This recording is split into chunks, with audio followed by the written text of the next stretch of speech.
özünə aid olmayan hər bir şeylə insan maraqlanır. Yəni, filan kəs necə elədi, filan kəs bu evi necə tikdirdi, filan qardaş o maşını necə aldı, filan adam o obyekti necə qurdu, filan adam neynədi. Səni ilgiləndirir, ilgiləndirmir.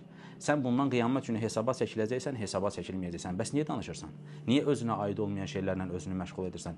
Filan adam çıxıb, filan adam haqqında danışıb. Sənə nə bundan? Sən qiyamət günü bundan hesaba çəkiləcəksənmi, çəkilməyəcəksən? Sən bundan dolayı sorğu-sual olacaqsanmı, olmayacaqsan? Niyə özünə aid olmayan bir məsələnin içərisinə müdaxilə etdirirsən?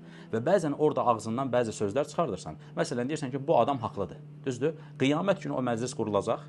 Sən də şahid olmuş olduğun, şahidlik etmiş olduğun şey üçün gətiriləcəksən. Sənə lazım idi. Kim kimlə arasında 300 min problemi var, 400 min problemi var. Sənə aid olmayan bir işin içərisinə girmirsən. Bu haqdır, bu batildir. Bu doğrudur, bu yalan danışır.